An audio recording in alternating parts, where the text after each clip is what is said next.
අද වෙසක් පුර පසළොස්වක බොහෝ දිනයක්. අධ්‍යාත්මික සොයට ප්‍රිය කරන ලෝකයේ සත්‍ය සොයන්නට පෙළඹෙන බොහෝ දිනෙක් බුදුදහම ඉදිරියේ නැවතී එහි එන සංකල්පයන්හි ගැඹුර දකින්නට ප්‍රිය කරනවා.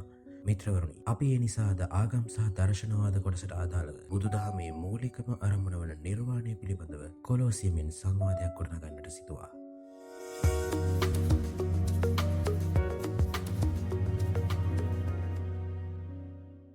බෞද්ධ දර්ශනයට අනුව සත්වයා ඉපදෙමින් මැරෙමින් නොනවත්වා සංසාර ගමනක ගමන් කරනවා. මෙම සිදුවන මේ භව ගමන නිමා කිරීම නිර්වාණය ලෙස හඳුන්වනවා. නමුත් මිත්‍රවරුනි, බොහෝ දෙනා මෙහි නිවැරදිම අර්ථය හඳුනන්නේ නැහැ. නිවන් දැකීමේයි කටවහරට පැවසුවද සැබවින්ම එය තවත් තැනක් හෝ ස්වර්ගයක් වෙන්නක් නොවේ. නිර්වාණය යනු කුමක්ද යන්න නිවැරදි විවරණයක් ලබන්නට අපිට අභිධර්ම පිටකයේ පරමාර්ථ ධර්ම පිළිබඳ අවබෝධයක් අවශ්‍ය වෙනවා. මේ ඒ සඳහා තබන සුළු සටහනක්. එදිනදා අපි සම්මුතිගතව ලෝකයේ අර්ථ දැක්වුවත් අභිධර්මයට අනුව සැබවින්ම පවතින්නේ පරමාර්ථ ධර්මය සතරක්.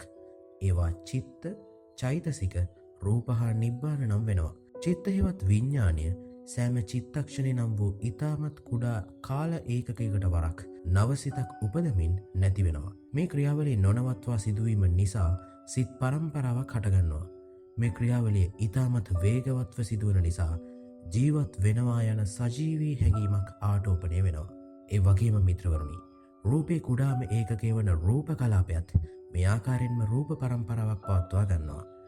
මෙවන් විශාල රූප ප්‍රමාණයක් එක්ව පවතිමින් භෞතික රූපය නිර්මාණය කරනවා. මේ නාම රූපයන්හි සංකලනය නිසා සත්ව පුද්ගල බවක් ආටෝපනය කරගත්තත් සැබවින්ම බුදුදහම අනුව සත්වයෙක් හෝ පුද්ගලයෙක් එහි නැහැ. ඇත්තේ නාම රූපවල එකතුවක්ම පමණයි. මිත්‍රවරුනි, මේ සිත් පරම්පරාව නොනවත්වා පවතිනවා. සම්මුතියක් ලෙස භවයක් කියන්නේ මේ සිත් පරම්පරාව යම් රූප පරම්පරාවක් ඇසුරු කරගෙන හටගන්නා තාක් වූ කාලයයි.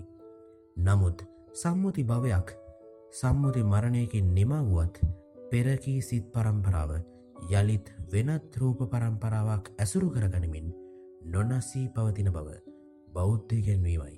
සිත නම් වූ ඵලය හට ගැනීමට අවශ්‍ය කරන තෘෂ්ණාව කර්මය වැනි හේතුන් නිසා එක සිතක නැතිවීමත් සමග යලිත් සිතක් උපදිනවා. මිත්‍රවරුනි, යම්කිසි භවයක හටගන්නා පළමු සිත ප්‍රතිසන්දි සිත කියලා හඳුන්වනවා. ඒ වගේම එම භවයේ හටගන්නා අවසානම සිත මරණාසන්න චිත්ත වීතියෙහි එන චුතිසිත ලෙස හඳුන්වනවා. ප්‍රතිසන්දි සිතේ සිට චුතිසිත දක්වාම භවය පවත්වාගෙන යාමට අවශ්‍ය වන තවත් වැදගත් සිත් වර්ගයක් තියෙනවා. ඒ අපි හඳුන්වනවා භවාංග සිත් ලෙස. දැන් අපි සාමාන්‍ය මිනිසෙකුගේ භවය ඇසුරෙන් උදාහරණයකට එමු. මිත්‍රවරුනි, හිතන්න එක්තරා මිනිසෙක් ගැන. ඔහුගේ මරණාසන්න චිත්ත වීතියේ එන අවසාන සිත යම්කිසි අරමුණකයි මේ මොහොතේ පවතින්නේ. සම්මුතියක් වශයෙන් මිත්‍රවරුනි, ඔහු එතනින් මරණයට පත් වෙනවා. නමුත් ඔහුගේ චුතිසිතෙහි අරමුණක් පවතින නිසා තෘෂ්ණා කර්ම වැනි සාධක ඒ සිතෙහි ගොඩනගා ගන්නවා. මිත්‍රවරුනි, ඊළඟ භවයට අවශ්‍ය වන ප්‍රතිසන්දි සිත ඉපදවීමට අවශ්‍ය හේතුන් දැන් සපුරා අවසන්. ඉතින් කර්මානුරූපීව වෙනත් රූප පරම්පරාවක් ඇසුරු කරගනිමින් යලිත් ඇසුරු සනක හෝ ප්‍රමාදයක් නැතිව විඥාණය පෙරසීම හටගන්නවා. මිත්‍රවරුනි, යම්කිසි පුද්ගලෙක් සැබවින්ම ලෝකයේ තුල පවතින්නේ නාම සහ රූප යන දෙවර්ගයේ සංකලනයක් බවත්, මෙහි ඇත්තටම සත්වයක් පුද්ගලෙක් නැති බවත් දිගින් දිගටම විදර්ශනා කරමින් ප්‍රත්‍යක්ෂ කරගන්නවත් සමගම එක්තරා මොහොතකදී ඒ සිතට නාම රූප පරිච්ඡේදක ඥානය නම් වූ සුවිශේෂී ඥානයක් පහළ වෙනවා. මේ මමය මාගේ යන දැක්මක් නැහැ. ඒ නිසා ඔහු සක්කාය දිට්ඨිය නොහොත් මගේ කය යන දෘෂ්ටියෙන් මිදෙනවා. මේ මාර්ගඵල ලබා ගැනීමේ ප්‍රථම අවස්ථාව හේවත් සෝතාපන්න අවස්ථාවට පිවිසීමයි.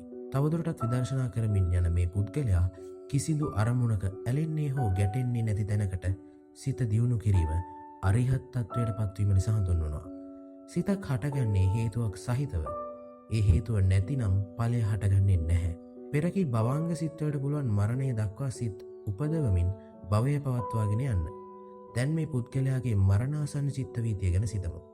ඔහුගේ චුතිසිතෙහි කිසිදු අරමුණක් පවතින්නේ නැහැ. මේ නිසා මිත්‍රවරුනි, ප්‍රතිසන්දි සිත ඉපදීමට අවශ්‍ය කරන තෘෂ්ණා කර්ම දැන් මේ චුතිසිත තුල නැහැ.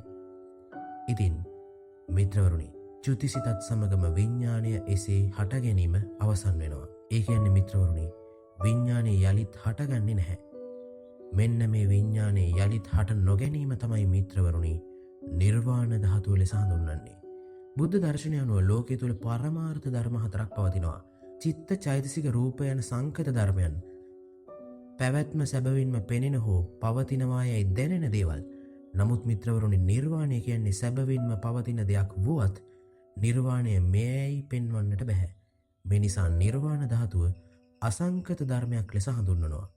හරි මිත්‍රවරුණි අද වෙසක් පුර පසළොස්වක පොහෝ දිනේ අපි නිර්වාණය පිළිබඳව නිවැරදි අරුත් කථනයක් කෙටියෙන් නමුත් ලබා ගත්තා.